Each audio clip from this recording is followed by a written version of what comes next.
آخری چیز ہے، اس کے بعد بھی اگر آنکھ نہیں کھلتی کسی انسان کی تو میں نہیں سمجھتا کہ وہ اپنے گرد اس نے جو یہ فلا تزکوا انفسکم، اس نے جو اپنے گرد تزکیہ نفس کا ایک مصنوعی حالہ بنا لیا ہے، کبھی بھی وہ اس حالے سے نکل سکے گا اگر اس حدیث سے بھی آنکھ نہ کھلی۔ اور وہ حدیث کیا ہے؟ مولانا اشرف علی تھانوی نے اس کو اپنے جو خطبات جمعہ ہیں ان میں نقل کیا ہے، بیہقی کی روایت ہے۔ اوحى اللہ عز وجل الى جبرائیل علیہ الصلوۃ والسلام ان اقلب مدینۃ کذا وکذا باہلھا، اللہ نے حکم دیا حضرت جبرائیل کو فلاں فلاں بستیوں کو الٹ دو اس کے رہنے والوں سمیت۔ قال فقال، حضور نے فرمایا، اس پر حضرت جبرائیل نے عرض کیا بارگاہ خداوندی میں، ان فیھا عبدک فلانا لم یعصک طرفۃ عین،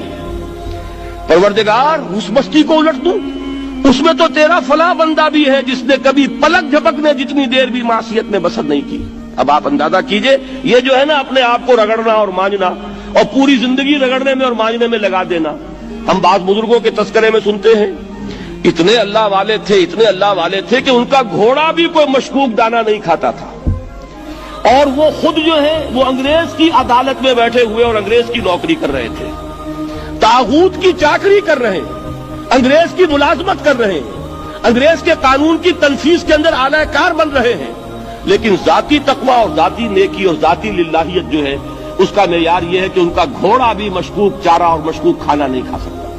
یہ ہے وہ عدم توازن، اس کو نوٹ کیجئے گا، جس کو کہ اس حدیث میں محمد الرسول اللہ صلی اللہ علیہ وسلم نے واضح کر دیا کہ حضرت جبرائیل عرض کرتے ہیں کہ اللہ فلاں بستی کو الٹ دوں، اس میں تو تیرا فلاں بندہ بھی ہے جس نے پلک جھپکنے جتنی دیر بھی معصیت میں بسر نہیں کی۔ ذاتی نیکی کا اب اس سے اونچا کوئی مقام کوئی شخص مجھے اگر بتا سکے تو میں اس کا مرید ہو جاؤں گا۔ اس سے اونچا کوئی مقام ہوگا کہ آنکھ جھپکنے جتنی دیر بھی کسی نے معصیت میں بسر نہیں کی،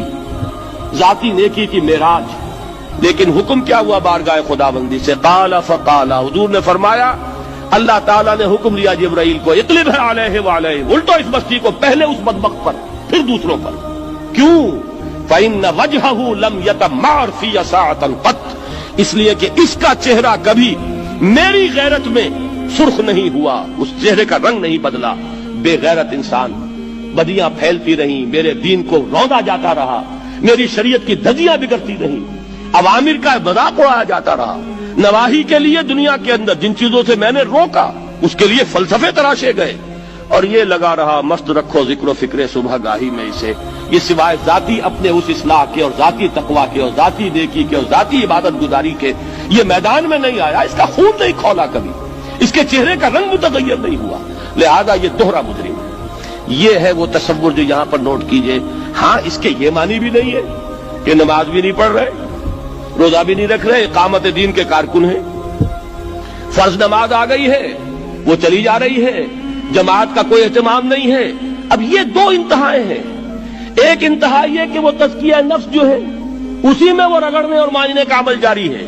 ایک یہ کہ اس کا سرے سے کوئی تعلق ہی نہیں، اپنی ذات سے بحث ہی نہیں۔ وہ کیفیت وہ ہو گئی ہے جو یہود کی آئی ہے قرآن مجید میں کہ تأمرون الناس بالبر وتنسون انفسکم وانتم تتلون الکتاب، کیا تم لوگوں کو نیکی کا حکم دیتے اور اپنے آپ کو بھول جاتے؟ یہ دوسری انتہا ہے۔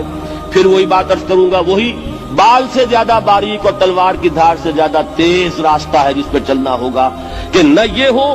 کہ وہ مبالغہ ہو رہا ہو، اپنی ذاتی اصلاح میں تو مبالغہ کی حد تک آگے جا رہے ہیں،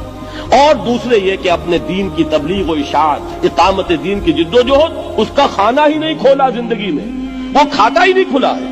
یہ ایک انتہا ہے۔ دوسری انتہا یہ ہے کہ انسان یہ سمجھے اپنے آپ کو کہ میں تو مجاہد فی سبیل اللہ اور دین کا کارکن اور دین کا میں اللہ کے دین کو قائم کرنے کی جد و جہد کرنے والا ہوں، جبکہ حال یہ